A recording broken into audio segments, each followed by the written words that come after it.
Give and Go has a new line of merch, a new season, new arrivals. We created like over 5 designs that I think are really, really cool. I try to come up with designs that, even football's fashionistas would like to wear, like the Hector Bellerin would like wearing, man. Honestly, one of football's top fashionistas. I hope to see him one day in this merch, but guys, I just want to promote it because, it helps out the channel a lot when you guys purchase our merch. It means a lot to us. So we revamped the website. It's looking good. Go ahead and explore it. See the About Me section. Learn more about us. But then also check out the merch, man. Pick out any design you like. We have so many different options, so many different colors. So go ahead and check it out at the link below, thegivengoshow.com. You'll easily navigate the website straight to merch, and you'll see all the designs there. So hope you guys will check that out. And if you don't, man, I appreciate you guys just watching this show and always supporting us regardless. Hello and welcome back to The Give and Go. I'm your co-host Reynoso, here with my boy Soltero. And today we're going to be previewing the 19th edition of the FIFA Club World Cup, potentially the last version of this iteration of this tournament that we will be seeing, the classic 7-team format. This time around, it's going to be held in the beautiful country of Morocco. Morocco will be hosting these 7 teams. The championship winning sides from each continental tournament will be facing off against each other to see who is the best club in the world. The teams that will be competing are Flamengo from Brazil, Ahly from Egypt, Real Madrid from Spain, Seattle Sounders from the USA, Wydad Casablanca from Morocco itself, Hilal from Saudi Arabia, and lastly, Auckland City from New Zealand. How do you initially feel about this tournament? Sad, man. Really sad because I love this format. I'm going to cherish every single second of this tournament in Morocco because the Club World Cup has a weirdly deep spot in my heart, man. It really does. And back in 2010, when I first watched the actual World Cup in the summer, I then started to actually start watching club football. And then I was like, oh, there's a Club World Cup literally 6 months later in December.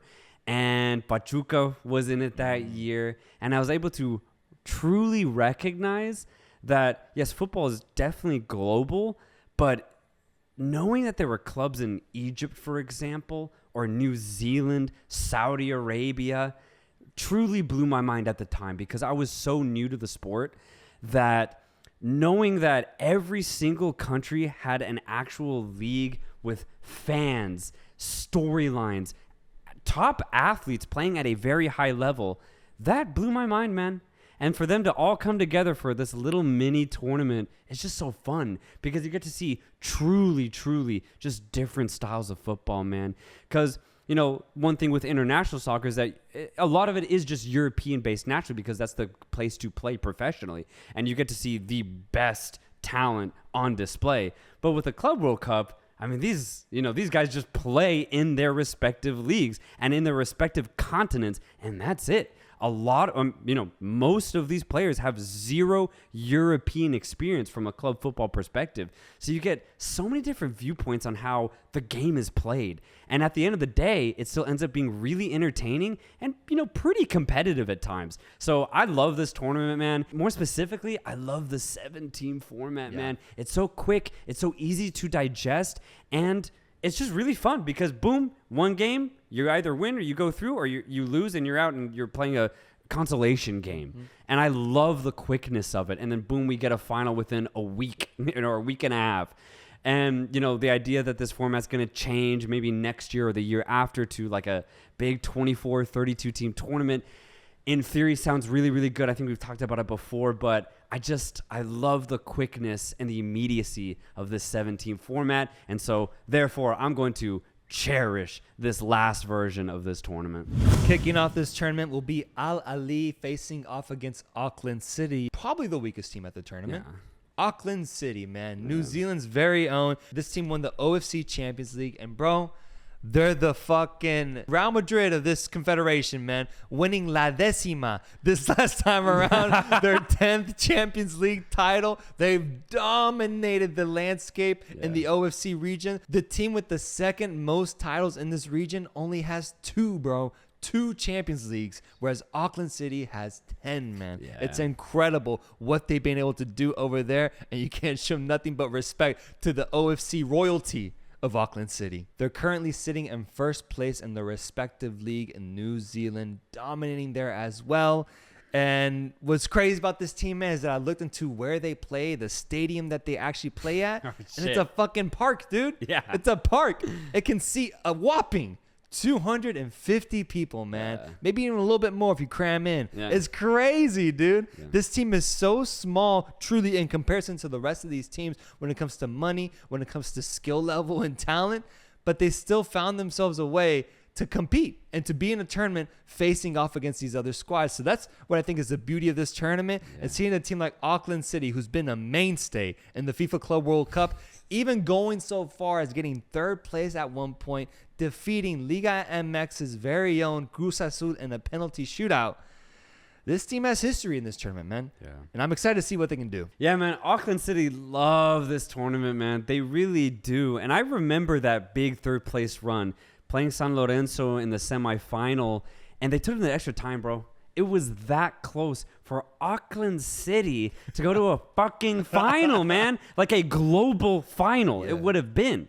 And so for them to even just finish it off and beat Cruz Azul, to actually get a winner's medal, 3rd place at the end of the day, huge. Fucking Cruz Azul. What the hell is going on, man? Yeah, man. Damn, take care of business, bro. Take care of business. But with how dominant they've been in the OFC region and how competitive they always are in the Club World Cup, I mean, I think hands down, Auckland City are the best semi-professional team ever. Yeah. I think you can easily, and I mean easily, even without that 3rd place finish, you could easily say that Auckland City are the best semi-professional teams to ever walk the pitch ever, bro. That means something. Ever. That means something, man. There's a lot of them real. out there. There might be more semi-professional teams than professional teams. professional teams. That means something, bro. That's actually fucking crazy. Holy shit. Yeah. And there's some familiar faces still at the club today that were there in that 3rd place finish. They no longer actually have the coach Ramon Tribuliec, but instead it's still a Spaniard, Albert Riera, who actually played for Auckland like 8 years ago. Damn. So he's just, continuing that Auckland tradition. Now he's coaching the team.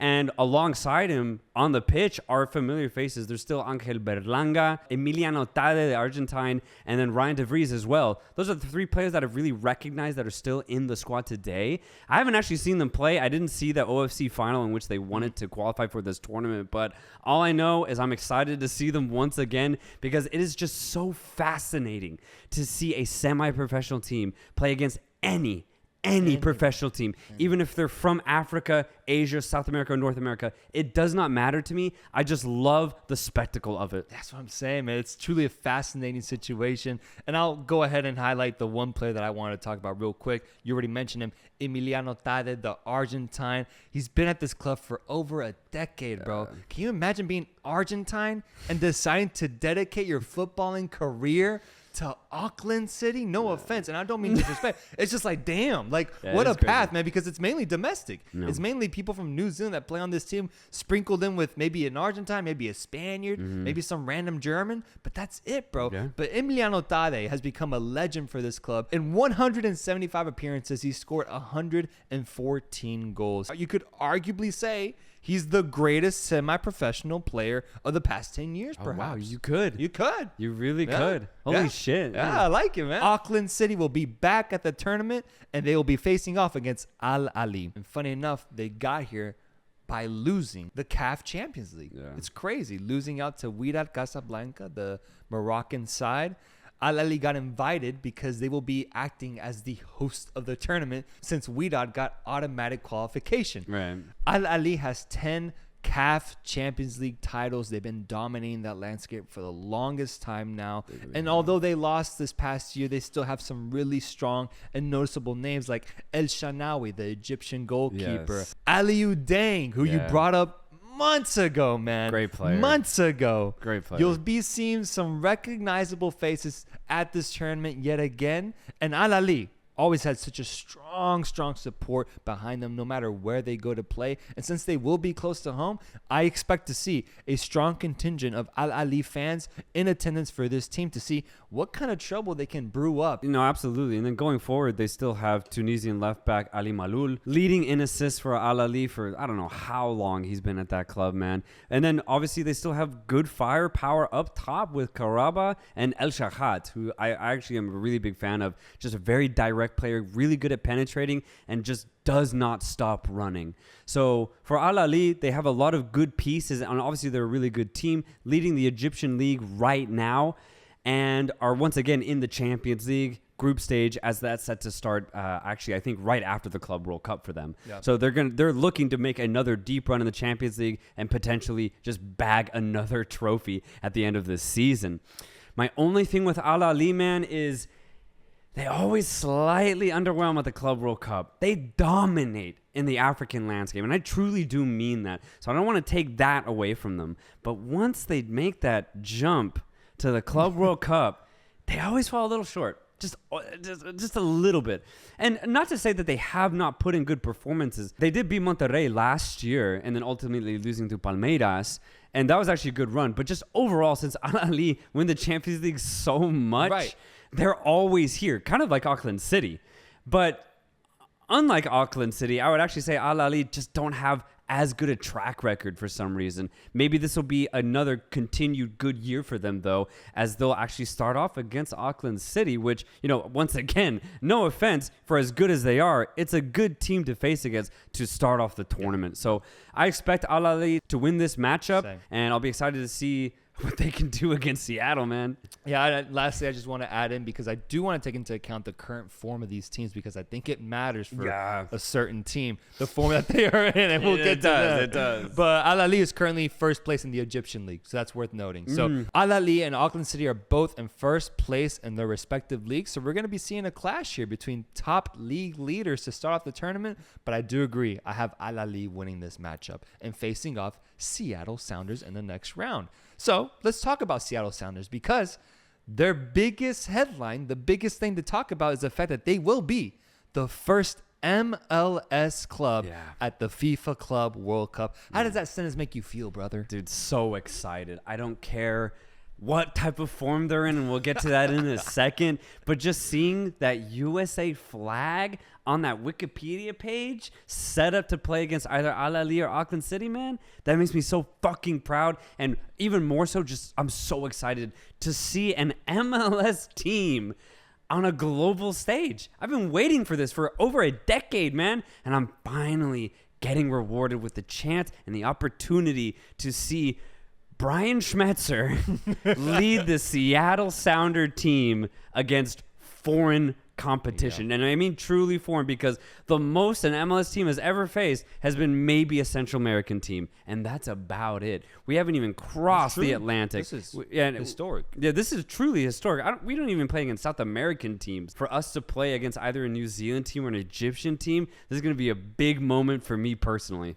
Yeah, and on the flip side, I am a little just bummed not to see that Mexican flag attached to the team, not to see a Mexican club at this tournament, because it's become almost routine for me to just give my all to that Mexican team because they represent the nation, no matter who it is, if it was Tigres, even America, man, as a Chivas fan. I found myself rooting for them when they were facing off against giants like Real Madrid. Yeah, I remember that. Still, though, I'm open to the opportunity to root for an MLS squad, because it is such a historic event, and I'm just a little bummed that they're not a little bit better, bro. That's the thing. I wish this was a better team, man. They low-key probably had their worst season in like 8 years last year.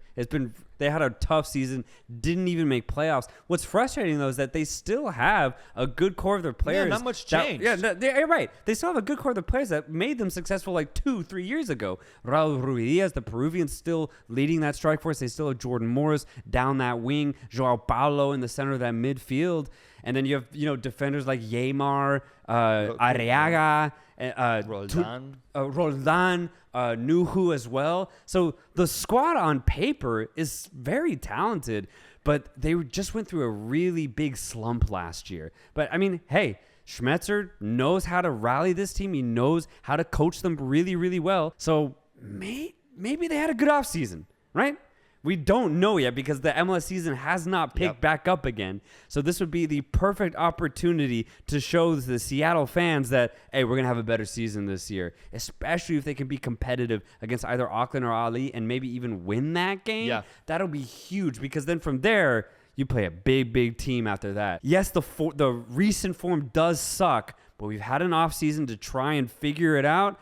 And I'm hoping that it is figured out. Yeah, for perspective, Seattle landed themselves in 21st place overall in the MLS this past season, 11th in the Western Conference. But hey, maybe they could become kind of like a Qatar or Saudi Arabia in the World Cup, where this is all they had to prepare for. For the past few months since the MLS season ended, they've had such a long time to prep up for this tournament, and that might end up benefiting them. And hey, if they were able to win the CONCACAF Champions League, then that to me says that they're at least good in a knockout setting. Maybe they're not a league side, bro. Maybe this team is built to win knockout matches. And so a Club World Cup is exactly that. Many things to be hopeful about here. And regardless, just exciting to see because it's going to be such a monumental moment to see them share a pitch with either Egyptians or New Zealanders. Seattle will be facing off against Ahly based off of our predictions. Based off of our prediction, yeah. And so who do you see winning this matchup? God, man. I mean, I'm just going to go blind, loyal faith here and go with the MLS side, Seattle, simply because I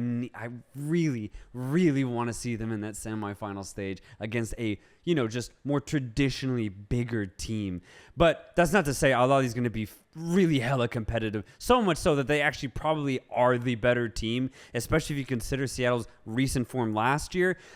All that considered, Al-Ahly is probably objectively the better team, but I'm going Seattle. Yeah, dude, I've been flipping back and forth on this prediction a lot because, I went back and I saw what Seattle did to Pumas, man, and that was a trashing, man. The way they played there, I was like, man, that wasn't that long ago, bro. No. That wasn't that long ago. So just find that form again, and you could do special things at the Club World Cup. But on the flip side, I went back and I saw the Wydad Casablanca against Ahly final. Yeah.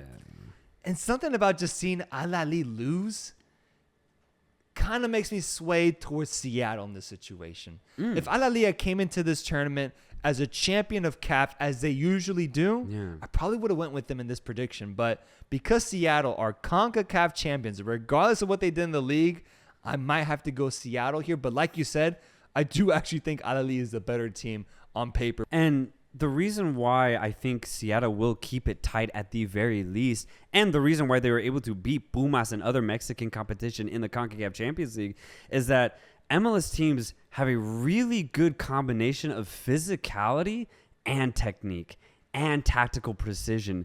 Because for the longest time, MLS were just, bruisers. It was a really physical league, but they didn't have that technique to break down really, really good Liga MX teams. But now we do. You just mentioned that big thrashing of Pumas, and that's because Seattle combined the two really, really well. You have incredibly technical players, but you still combine it with a really physical defensive side. And when you're playing against a team like Ahly, I think that's actually going to be in your favor in the sense that at the very least, you won't give Ahly that much time to breathe. Because even Ahly at their best won't be able to just knock the ball around you easily. They'll have a really good tactical game plan. They'll have the precision and the technique to execute it. But Seattle are a good club when they're on their day. They really, really are. So if we see the best of Seattle against the best of Ahly, first off, I think we're in for a hell of a game. Yeah, it's going to be a fun game. It's going to be a fun game, but I do think Seattle can win it. But man, Ahly they could become CONCACAF's daddy, bro. If they end up beating Right. Monterrey and Seattle in back-to-back years, that'd be an incredible achievement for Ahly, man. I'd bend the knee for Ahly if they were able to do that. Assuming Seattle wins that matchup, regardless of who wins this game, they will be facing off against the Giants, the favorites, the side with the most Club World Cup titles in history, 4 to be exact, the prestigious Real Madrid, man, will be awaiting either one of these measly teams to face off against in the semifinal to go to the final. I mean, what do I have to say here, guys? What do I have to say? It's the UEFA Champions League winner, defeating Liverpool 1-0 behind a Vinny Jr. goal, led by Carlo Ancelotti, a legendary coach with names like Valverde, Vinicius Jr., Benzema, Modric, Cruz, Militao, Courtois, Rudiger. There's so much talent on this team, and there's no question whatsoever that they are the favorites to win the tournament yet again, and that they'll be the favorites in every single matchup that they have. Yeah. I mean, no matter who they play, I have Madrid going to the final. Like, I just don't even think it'll be relatively close. Maybe like a 2-goal margin would be good, you know? Yeah. I think this time, I just don't see it being tight. I don't see it being like a 1-0 or a 2-1. I see minimum a 2-goal margin, if not more. And I think, I think multiple factors just come into play here. I remember last year when Ahly played Palmeiras, they just got outclassed. They really did. And it wasn't any fault of the Ahly players. Palmeiras just were a really fucking well-ran club at the time.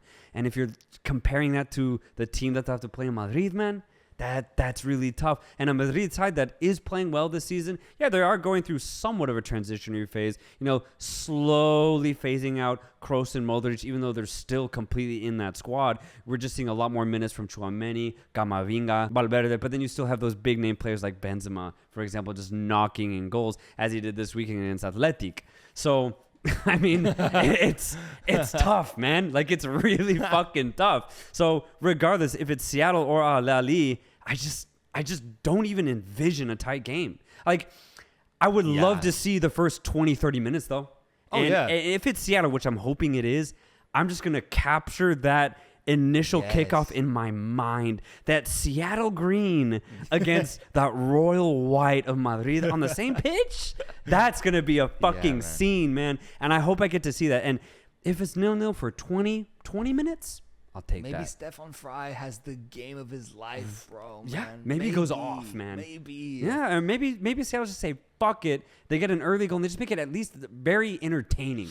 I just don't see any other team than Madrid coming out on top. But my God, if it is competitive, I'll be so giddy. Yeah, I'll be so giddy. Whether it's Seattle or Ahly, man, I'd be happy to see it. Here's a fun question, though. To what level could Real Madrid drop and still be able to win this matchup? I'm trying to say, like, could Real Madrid field their C team and still win this match? Whether it's Seattle or Ahly or Auckland City? Shit.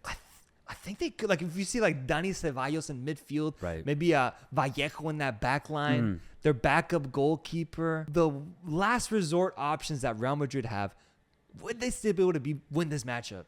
I didn't even consider that, because the game itself just wouldn't be the final, but they would already tout themselves to win it from the get-go. So I could easily see Ancelotti fielding like a B team at the very least. I think so. Like, I think he will. Now that you mentioned their schedule is crazy right now, too. Yeah. They have a Copa del Rey match against Atleti, and then they have like 4 league games, and then the Club World Cup happens, which is only like 2 weeks away. Yeah. And then right after they get back from the Club World Cup, they have to face off against Liverpool in the Champions League round of 16. Fucking hell. So this could help the teams at the Club World Cup in a sense. Yeah. So all that being considered, is, again, I think Ancelotti respectfully will just look at Seattle and be like, B team, let's go. Like, I really do think he's going to do that. But at that point, I do think that'll actually help Seattle, because Seattle aren't that bad of a club. I just wish they were in really, really good form. Like, imagine if it was LAFC. Like, imagine we'd have a much, much higher chance. Philadelphia, that'd be dope, bro. But Seattle have it in them on paper.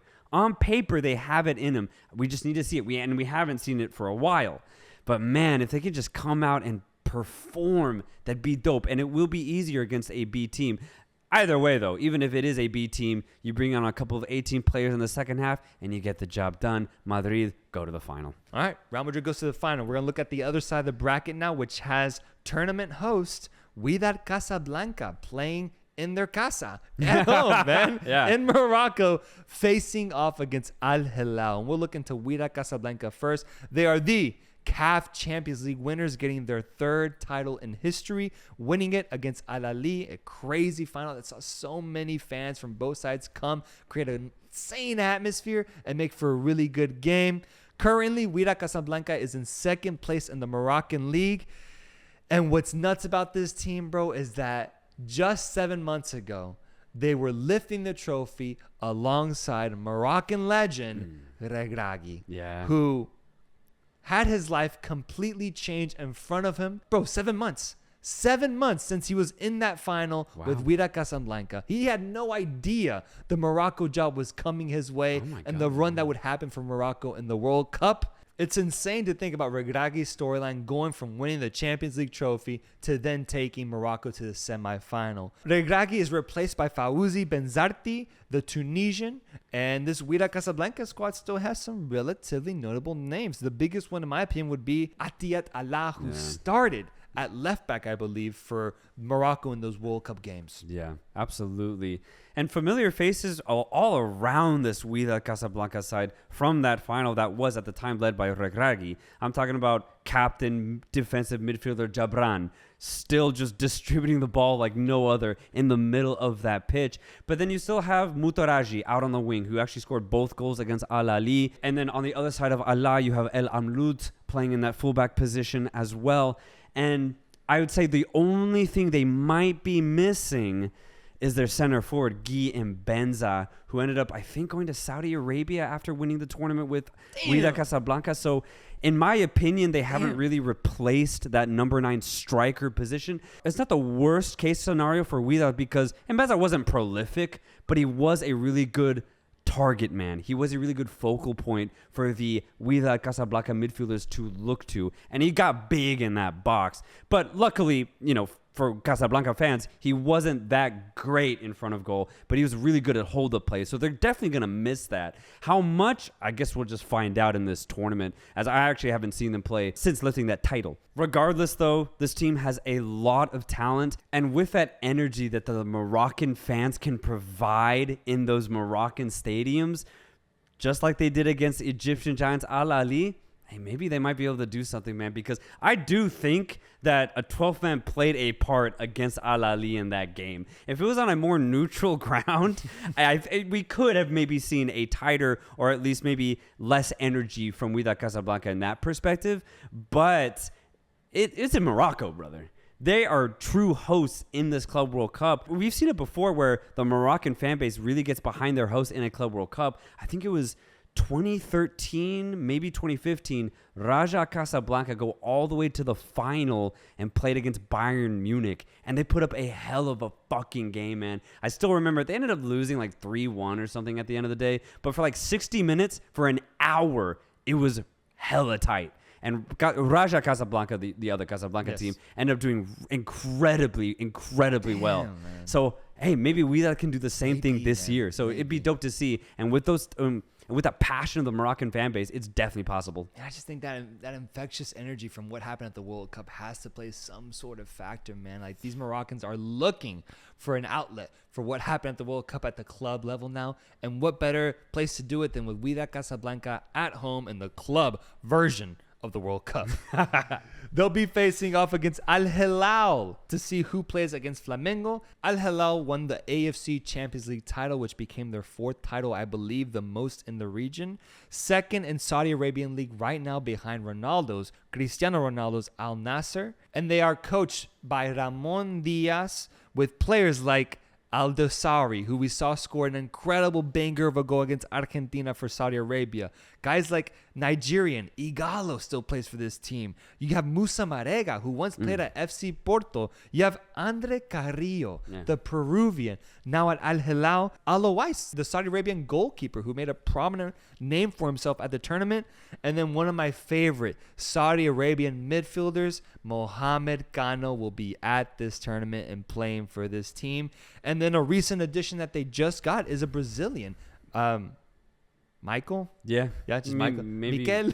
Michel? I don't know how the fuck they pronounce it, but it's spelled Michael. I'm going to say Michael. And so Al Hilal has a challenge here. they have to start off the tournament facing off against the tournament host, Wydad Casablanca, and they'll have to be looking for a victory here to then face off against Flamengo. But the thing is, they have the talent for it, man. They have every reason to be able to beat Wydad Casablanca if they're on it and if it's their day, but they're going to have to put up a really, really good fight and game to get over this feisty Wydad Casablanca team. No, absolutely. A lot of these faces that you just named for Al Hilal have been here for a while now, so hopefully they've been able to build some sort of chemistry, and obviously they have, consistently at the top of the league, and right now consistently making deep runs in the AFC Champions League. Yeah, they put in a really good performance last year, winning their first game. I think it was against Al Jazeera, the host, and then they played against Premier League team Chelsea, who at the time wasn't in the best of form, but still, I mean, it's Chelsea. It's a high class, high quality team, especially for any team outside of Europe, especially. But Al Hilal were able to go toe to toe with them, and even at times dominate possession and go at Chelsea as if, you know, they were part of the Premier League and just playing a very high level football. At the end of the day, they ended up losing 1-0, but still, I thought it was a really respectable performance from Al Hilal. And all of that being said, I expect Al Hilal to have a similar tournament here where they're just going to play really, really good football. What's going to determine whether they make it far or not, I think, is going to be their defense. Because in every Club World Cup that I've seen Al Hilal play in, it's their defense that lets them down. Their midfield is so good at maintaining possession. I mean, you've already talked about it. For example, having players like Mohamed Gano as your focal point in that midfield, that's huge. We saw how talented and how good he is at this past World Cup, and he's been that good for several years now. At this point, you know, he's a mainstay in Saudi Arabian football and one of the better midfielders probably in Asia. So having that on the pitch is going to be huge for Al Hilal to exploit and to use. So midfield is not going to be the problem. And then, of course, going forward, you have big name players like Musa Marega, Igalo, and then out on the wings you have players like Andre Carrillo. So you're going to be fine offensively, in my opinion. Al Hilal have always been fine. I remember in years past, Sebastian Giovinco was just banging in goals after he left Toronto. So they always have a knack of getting really good goal scorers. But for me, it's their defensive game management that fucks them, that ultimately does them in against just really sound opponents. And when you're playing against a team like Chelsea, you can't switch off. You just can't. For 90 minutes, you have to be locked in. But every time I've seen Al Hilal put in a really good performance, whether it's against a South American team or a Premier League team, they always switch off for maybe 10 to 20 minutes during the 90. That ultimately ends up being what loses them the game. So I don't know if they've changed that. I really don't. And it's tough too, because when you're playing against Saudi Arabian competition week in, week out, how can you realistically prepare for a Chelsea? How can you prepare for a Wydad Casablanca host game? You can't. That's what makes this Club World Cup so interesting, because even for teams like Flamengo, Palmeiras, any South American team, you can compete with yourself in Argentina and Brazil and in the Copa Libertadores, but nothing really prepares you for a Real Madrid. Nothing prepares you for a Liverpool. You can try and you can do really, really well, but man, you can't fully prepare. So I'm curious to see how well Al Hilal and how deep they can go, because again, they have the offensive firepower, but I'm just always going to question their defense. So when it comes to this matchup, my ultimate prediction goes with Wydad Casablanca beating Al Hilal, because I just think that home power that they have will be too strong. And I learned my lesson throughout the World Cup, and I have amends to pay. I have debts to pay, brother. I cannot doubt the Moroccans. Not yet, man. It's only been a month, bro. It's only been a month. Morocco is almost like my Argentina, man. I just have to make it up to them, and I will do that by supporting Wydad Casablanca against Al Hilal. Wydad Casablanca wins this matchup. Who do you have? No, I like that as a pick, because for as good as Al Hilal are offensively, Wydad, I would say, are equally as good with their defensive organization, man. They barely get ran through. They rarely let any African opponent penetrate them. They're so organized, and they love having the ball. They may not knock on the opponent's door consistently, but they're going to beat you by just tiring you out, passing the ball around and just maintaining that possession. It's a mental game when you play against Wydad Casablanca, and most of the time they win it. So against a team like Al Hilal that for me has shown that it's tough for them to stay focused for 90 full minutes, I could see Wydad winning this, man. You add in the fact that they're hosts, shit, maybe they do win this. So God. Yeah. So far, we've been the same on predictions. Yeah, my only problem with Wydad, is they don't score a lot of goals. Even on the continental stage, it's usually tight games from like a scoreline perspective. If that's the same thing here, but then you have Málaga picking up the ball, or you have Carrillo maybe getting an open shot, maybe they're going to be a little bit more clinical. I can see that. And so for all those reasons, I think I'm going to go with Al Hilal going to the next round. Fair enough. Yeah, Wydad had scored a banger in their final. It was a banger. A banger, but that's what it took. All right, fair enough. You go Al Hilal, I go Wydad Casablanca. Right. I love it. Regardless, either one of these two teams will have to face off against the final team for us to preview, which is the South American side, Flamengo. Copa Libertadores champions who are currently in first place in the Taca Guanabara, which isn't the Brazilian league. It's more of like an invitational that happens in between. But in the Brazilian league itself, they finished in 5th place last season. And it was bad, too. Yeah, it was pretty bad. But still, throughout that mediocre league season, they managed to win these knockout matches in the Copa Libertadores and become champions yet again, dude. With names like Gabigol, Pedro, De Arrascaeta, Gerson, Gomez, Everton. Flamengo has the best names outside of Real Madrid in this tournament, man. And Flamengo is, to me, most certainly the second best team at the Club World Cup. And to add to that list that you just named, they still have veterans like Arturo Vidal, Felipe Luis, David Luiz. And I think that veteran experience is key for tournaments like this, where you're playing against teams you just simply don't know. Teams you have no idea how they're going to play. You can only do so much to prepare. And then beyond that, if you get to play against a Real Madrid, that's when you might need a Vidal to come on maybe like in the 70th minute to just show his experience. Or maybe you need Felipe Luis to just put in a really good sound shift where you know he's not going to make too many mistakes because he's used to that type of pressure, especially with his illustrious career that those type of players have had. So 100%, Flamengo is stacked when you compare them to the rest of the teams, bar Madrid, in this tournament. You know, it's funny though because the Copa Libertadores final happened right in the middle of our deep dive, so we never talked about it. Should we recap all of it right now? No, I just want to say one big thing that I had to say after that final, because I watched the whole thing in the midst of all those deep dives we did for the World Cup. But once again, man, a Copa Libertadores final was underwhelming. We've seen some bad, and I mean truly bad, Copa Libertadores finals in recent memory. I would say the last lit one was actually the River Plate Boca one, man. That was a good one. That was an amazing one. But even ones before that with Atlético Nacional going to the final, or even Argentine teams like San Lorenzo, or even before that Atlético Mineiro against I think it was Olimpia, or some Paraguayan team made it to the final 1 year too. Those are really entertaining finals, man. But these finals, these last 3 years where it's been traded between Flamengo and Palmeiras, their opponents have not showed up. It's been a one-way street in the last 3, maybe even 4 finals. I don't remember, but it's been bad from a competitive standpoint, man.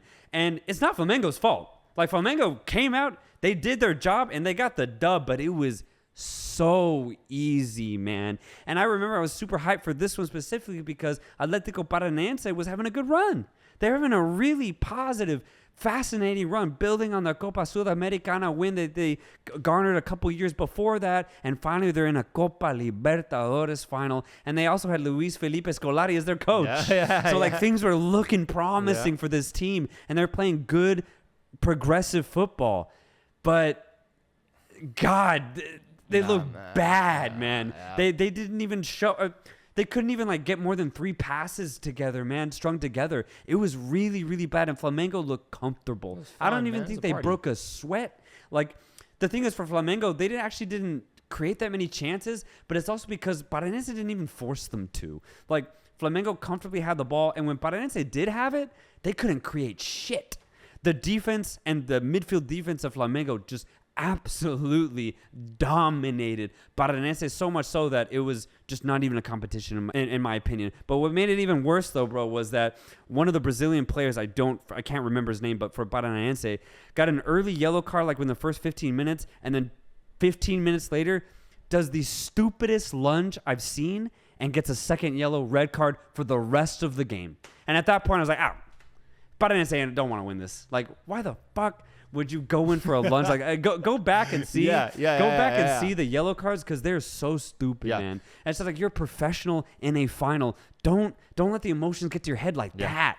Get one yellow card, but then calm down. And then at that point, I was like, yeah, this is Flamengo's all day long. Ended up being a terrible final, but once again, congratulations to Flamengo for lifting yet again another Copa Libertadores final. For me, I remember when we were building up when we were highlighting the Copa Libertadores tournament, Paranense never stood out to me in the way that they played, man. I was never fully on board with Paranense, bro. That's true.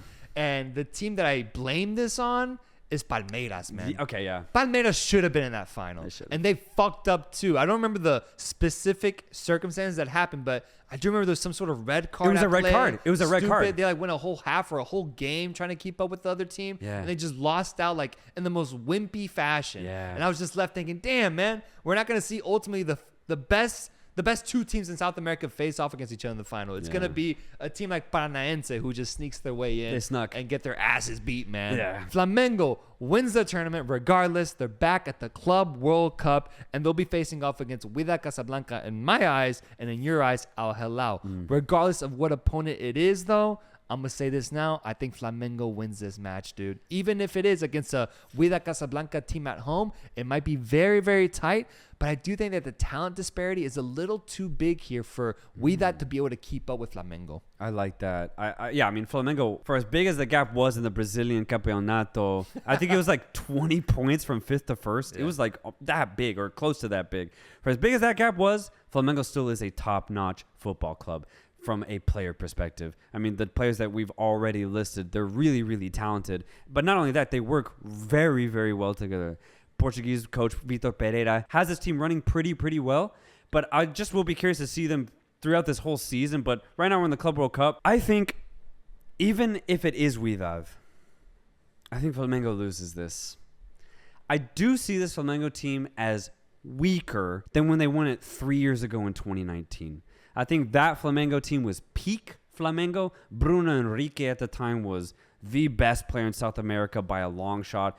And then you still had players like Gabriel Barbosa banging in goals like no other. Now, you still have all of those same players, actually. And you have players like Jordan Descareta, too, just flying down that wing. Everton Ribeiro on the other side as well. It's the same players, but I just think it's kind of ran its course. Not enough to not be successful in South America, but to win high-intensity games against a host like Wydad or maybe against a really good firepower team like Al Hilal, I think it'll be really close. So much so that I can see Flamengo winning, but I'm going to go ahead and say that they lose. I'm going to go ahead and predict it. I like that. I like that. My only problem with that is that I don't see enough magic in any side not named Real Madrid or Flamengo to be able to do anything prominent in this tournament. Aldosari? I don't see it because we look at the teams like Wydad Casablanca is going to be at home, and I think they might have the most magic behind them. But even then, they're still second in the Morocco league. They're still not in the best form to be able to go up against the top team in their own respective league. Seattle was ass in the MLS. Al Hilal is also in some funky form right now. Yes, they won their tournament, but still within the league, they aren't the best team right now. And then Ahly didn't even win the Champions League. They're coming in here as an invite. Right. And so for me, I just don't see a team that truly convinces me, like if we were to have an LAFC in this tournament. Even if we had Austin FC, man. Right. A team that actually has enough for me to believe in them to be able, because you're saying that they're going to be able to go to the final. Yeah. For a team to have that potential behind them, I just don't see it personally in these teams that aren't Real Madrid or Flamengo. But it seems, according to you do see it with Al Hilal? I think more specifically Al Hilal. But if they don't show up against Wydad, then I think that Wydad-Flamengo game would be incredibly close. But I could see that when being, probably in Flamengo's favor. Yeah. But if it is Al Hilal beating Wydad just off the get-go, if they can prove that to me, then I think there will be some sort of magic behind them. Right. Because, I mean, I know it's not the best example, but the Riyadh All-Stars were able to put 3 on PSG. That's true. Actually, that's true. That's the thing. True. So a lot of Al Hilal players. I would say half the team was probably Al Hilal because it had to be. It was either Al Hilal or Al Nassr. Anyway, so players prominently featured in that game when we're able to put on a good offensive display. So if Al Hilal can just put in a good first game, I think they'll have a good shot against Flamengo. That'd be fun, man. Yeah. I mean, I do agree with the take that Flamengo could be caught off guard in that sense, man. Yeah. Because it won't be in South American ground. We saw what Flamengo was truly made of in the league. They might not be as good as they were made out to be in that Copa Libertadores final. I do agree with that, but ultimately, I see a Real Madrid Flamengo final with Real Madrid coming out on top. Like, what else do I got to do here? I don't think I'm going to do much of a deep analysis in that sense. There's nothing to say I think here. Real Madrid wins this matchup and they win their 5th Club World Cup. But in your eyes, you see Real Madrid facing off against? I'm going to go Al Hilal. Okay. I think Al Hilal will go to the final. We're in the Arabic world. So it's going to be positive either way. Yes, sir. Yes, sir. But Madrid is going to win. And hopefully it'll be a good game, but I have Madrid lifting this trophy at the end of the day. Now, if this was like maybe even any other club outside of like Manchester City, I think it could be possible for like maybe Flamengo or Al Hilal to have a better chance. But I think, and I've said this before. Well, imagine if it was Liverpool, bro. If they had won it and then Oh my God, they were in yeah. the form they are right now, Absolutely. we could see another team win it. Oh, man. 100%. But I've said it before.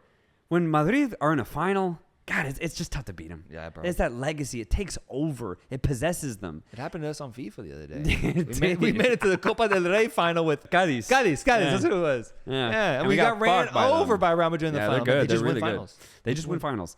100%, God damn, man. man. So let's say Flamengo put on a great performance against Al Hilal and go to the final. Even then, even like a high performing Flamengo, I just don't see them being Madrid in a final. If this was a semifinal, maybe. You know, maybe a Club World Cup. Madrid just got to Morocco. Right. Flamengo's been there for like a couple more days. I could see that happening. Yeah. But if Madrid are in the final, man, I just don't see them losing. Such an easy opportunity for silverware. And a team Yeah. that is addicted to silverware, bro, like Real Madrid, they're not going to just Pass it up, Pass it man. up. No, Yeah, no, they're going to no. go for it, bro. Yeah. So I do see Real Madrid winning this, as do you. Real Madrid is the 2022 Club World Cup champion. But regardless, it should be a very, very fun tournament because what excites me is like not even that final matchup. It's like the matchup of a MLS side like Seattle facing off against Ahly Yes, or man. you know, Auckland City. Can they do anything against Ahly? Perhaps keep it close. That'd be crazy. Wydad Casablanca Al Hilal is gonna be a hell of a game, dude. Yeah. I'm excited to see the atmosphere that Wydad Casablanca can provide, and overall, this whole tournament should deliver. And it will have a bittersweet feeling to it, knowing that it's probably going to change in the future from this format. Man, don't even tell me. You know what's funny, man, is that this year's edition wasn't even supposed to happen. Yeah. I looked. I just found out it was happening, bro. No, same. Like after the World Cup, I was like, wait, shit, there's a Club World Cup happening? I thought they axed it for the new edition. But no, FIFA apparently had the budget to host one more of these 7-team editions. They're just like, let's just do it. So they did. They did, yeah. Which I'm ever so grateful for, man. You don't know what it means But to us. God damn it, I just wish they kept it going. I Yeah, really do. So yeah. at the end of the day, this is going to be bittersweet for sure. Yeah, and I mean, the same with the World Cup itself, too, with how this one was probably the last one with 32 God teams. damn it, man. Both iterations are probably going to be the last versions of themselves, man. It's, Things change. Things change. That's kind of that's what's at the core of these tournaments, man, is change. Get with it, brother. Get with it. Thank you guys for watching. Let us know, what are your predictions on the FIFA Club World Cup? Who do you see winning these specific matchups? And remember to comment, like, and subscribe. We will see you guys very, very soon, probably reacting to the results of this tournament. See you guys soon. Peace.